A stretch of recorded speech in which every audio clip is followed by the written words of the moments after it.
Assalomu alaykum va rahmatullohi va barakatuh. Bugun biz siz bilan hayotiy sifatiga bevosita ta'sir qiladigan juda muhim bir mavzu haqida gaplashamiz. Agar siz o'z ustingizda ishlamoqchi bo'lsangiz, shaxsiy rivojlanmoqchi bo'lsangiz va ishni nimadan boshlashni bilmayotgan bo'lsangiz, bu video siz uchun baza hisoblanadi.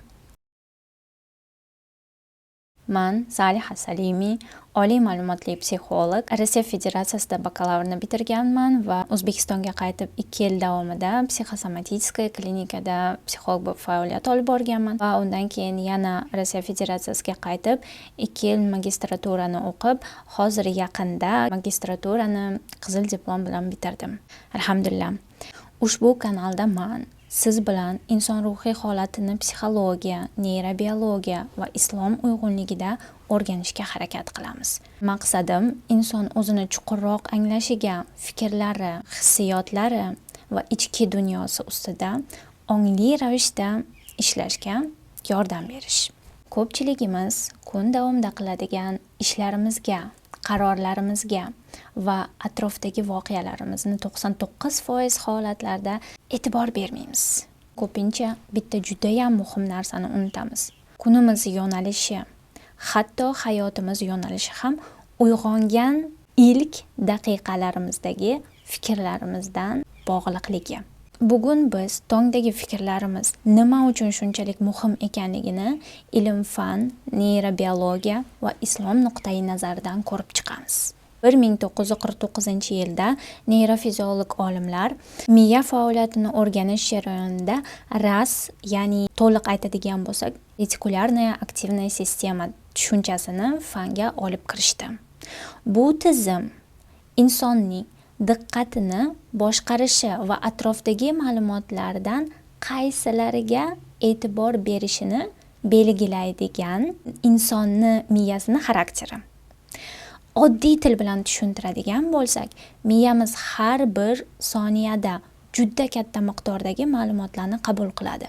Biz ko'rayotgan narsalar, eshitayotgan tovushlar, atrofimizdagi odamlar, yuzlab mayda signallar, bularning barchasi bir vaqtning o'zida miyaga keladigan stimullar.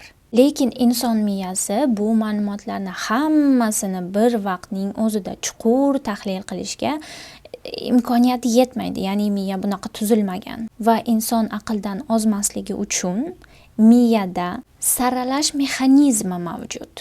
Ya'ni mana shu saralash mexanizmi RAS deb ataladi. U xuddi e'tibor boshqaruvchisi kabi yoki filtr kabi ishlaydi. U miyaga kelayotgan ma'lumotlarni ichida qaysi biri siz uchun muhimligini aniqlashga yordam beradi. Bu tizim hammada bir xil ishlamaydi. Bu tizim hammada mavjud, miyani bu xususiyati hammada mavjud, lekin filtrlar hammada har xil. Bu filtrni hamma o'zi uchun yaratib oladi. Ya'ni RAS xususiyati hammada bor bo'lsa, filtrlar esa hech kimniki bir-biriga o'xshamagan, hammaniki o'zida unikal bo'lgan filtrlari mavjud. Bu yerda insonning ichki dunyosi judayam katta o'ringa ega. Xo'sh, filtrlar qanday paydo bo'ladi o'zi? Sizning e'tiqodlaringiz, qadriyatlaringiz, hayotingizga bo'lgan qarashlaringiz va oxirgi paytlarda ko'p e'tibor qaratayotgan narsalaringiz miyangiz nimani muhim deb qabul qilishiga ta'sir qiladigan eng katta omil hisoblanadi. Mana shu quyidagi aytgan faktorlar sizni miyangizda qanaqa filtr bo'lishligini belgilab beradigan faktorlar. Masalan, bir inson, bu juda ham bir klassik misol. Bir inson mashina sotib olishni rejalashtiradi va birdan u uchun ko'chada aynan shu mashina modeli ko'proq ko'ziga tashlana boshlaydi. Lekin bu mashinalar soni ko'paydi degani emas. Shunchaki uni miyasi avval e'tibor bermaydigan ma'lumotlarni endi muhim deb belgilay boshlagandan keyin hamma mashinalar ichidan ajratib aynan o'sha mashinani ko'rsata boshladi. Videoni mana shu yerda to'xtatib aytilgan fikrlar va mana shu informatsiyani tafakkur qilib ko'rsangiz, bu sizga berilgan eng katta bir instrumentlardan bittasi ekanligini bilib olasiz. Insonni miyasini Robbimiz mana shunaqa yaratgan. Xalqimiz orasida torga tor dunyo, kengga keng dunyo degan maqol bor va ana shu maqol ham mana shu miyamizni ras xususiyati haqida. Agar inson uyg'ongandan keyin hayotini qiyinligi, insonlarning nohaqligi, muammolar, salbiy fikrlar va umuman olganda negativ bilan uyg'onsa, miyasi kun davomida aynan shu fikrlarni tasdiqlaydigan vaziyatlarni tezroq payqaydi va ko'proq o'shanaqa vaziyatlarni hamma vaziyatlardan ajratib ko'rsatishni boshlaydi. Bu video haqida albatta tafakkur qilib ko'rishingiz kerak. Agar inson kunini shukr, zikr va tafakkur bilan boshlasa, uni diqqati ham umuman boshqa tomonga yo'naladi. U imkoniyatlarni, yechimlarni, savollarga javoblarni, Allohning ne'matini ko'proq ko'ra boshlaydi. Bu degani bizga Robbimiz har kuni tongda ko'zimizni ochgan zahotimiz tanlov beradi. Sen nimani tanlasang, shuni beraman degandek go'yo.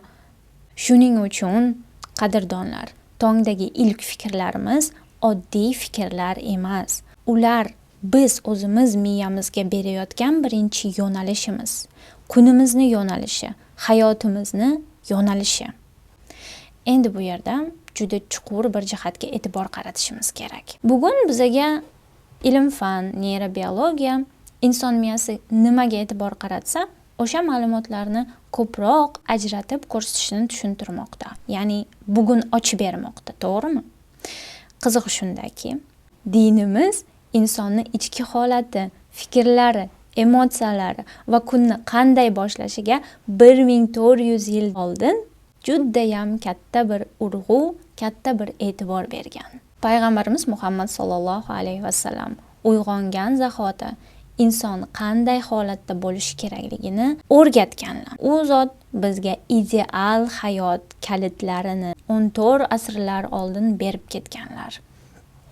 Masalan, Rasululloh sallallohu alayhi vasallam uyqudan uyg'onganda Alhamdulillahillazi ahyana ba'da ma amanta va ilayhin nushur, ya'ni bizni o'limga o'xshash uyqudan keyin tiriltirilgan Allohga hamd bo'lsin. Qaytish uning huzurigadir deb aytganlar. Bu duoning mazmuniga e'tibor berib ko'ring. Kunning birinchi lahzasi shikoyat bilan emas, shukr bilan boshlanishiga targ'ib qilyaptilar. Psixologik tilda aytiladigan bo'lsa, bu san kuningni pozitiv bilan boshla, negativ bilan emas degani. Yana bundan tashqari payg'ambarimiz sollallohu alayhi vasallam ertalabki va kechki zikrlarni muntazam qilishga targ'ib qilganlar. Chunki zikr insonning qalbini uyg'otadi.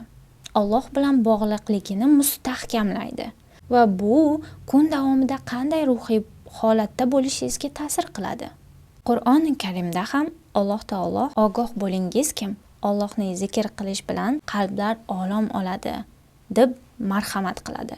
Ala bi zikrillahi tatma'innul qulub. Ra'd surasi 28-oyat. Demak, tongni shukr, zikr, tavakkul bilan boshlash shunchaki odat emas. Bu insonni qalbi va ongi qaysi yo'nalishga qaratilishini belgilaydigan ongli tanlovdir. Lekin biz bu narsani ongsiz ravishda shunchaki miyamizni o'ziga qo'yib beramiz yoki hayotni o'ziga qo'yib beramiz. Bu to'g'ri agar siz rivojlanishni xohlamasangiz, agar hayotingizni yaxshi tomonga o'zgartirishni xohlamasangiz, bu narsaga e'tibor bermasdan bu videoni unaqa jiddiy qabul qilmasligingiz ham mumkin. Lekin boshda aytib o'tganimizdek, bu video o'z ustida ishlashni xohlaydigan ayollar uchun va shaxsiy rivojlanishni xohlaydigan insonlar uchun. Bu videodan siz olishingiz kerak bo'lgan eng katta xulosalardan bittasi, bugungi ilm-fan bizga diqqat va e'tibor mexanizmlarini tushuntirayotgan bo'lsa, islom insonni nigohi va qalbini nimaga qaratish kerakligini asrlar oldin bizga o'rgatgan. O'ylaymanki, siz tongdagi birinchi fikrlaringizga bundan keyin befarq bo'lmaysiz. Esingizda tuting. Agar siz hayotingizni o'zgartirmoqchi bo'lsangiz, avvalambor tashqi sharoitlarni o'zgartirish emas, ichki dunyoni kuzatishdan, o'zingizni o'rganishdan ishni boshlashingiz kerak. Chunki insonning fikrlari, e'tiqodlari va dunyoni qanday ko'rishi uning qarorlariga, munosabatlariga, hayotiy tajribasiga, emotsiyalariga va hayotini qanday davom etishiga ta'sir qiladigan eng katta omildir. Azizlar, bu informatsiyalar haqida nima deb o'ylaysiz? Men xohlardimki, bu videoni mana shu joyigacha ko'rgan har bitta inson o'zini tafakkurini, o'zini insaytlarini pastda yozib qoldirishni xohlardim. Bu videolar umuman manfaatli bo'lyaptimi? Balki informatsiyalarni yanada chuqurroq versiyalarda qilish kerakdir. Men bu videolarni ko'rib insonlar qanaqa manfaat olayotganligiga, insaytlar olayotganiga juda ham qiziqaman. Agar video sizga foydali bo'lgan bo'lsa, like bosishni unutmang va har hafta shunga o'xshash manfaatli bo'lishi mumkin bo'lgan mavzularni o'tkazib yubormaslik uchun obuna bo'lishingizni maslahat beraman. O'tgan videolarda konsultatsiyalarim haqida ko'plab savollar yozilgan edi va men yaqinda Instagramda prof akkaunt ochdim va shu akkauntga o'tib, men haqimda to'liqroq ma'lumotga ega bo'lishingiz mumkin va mana bu aktualniga kirib, konsultatsiyalar haqida to'liq ma'lumotga ega bo'lishingiz mumkin. Qo'shimcha savollaringiz bo'lsa, albatta direktga yozishingiz mumkin. E'tiboringiz uchun katta rahmat va bir haftadan keyin ko'rishguncha deb qolaman. Salomat bo'ling. Assalomu alaykum va rahmatullohi va barakatuh.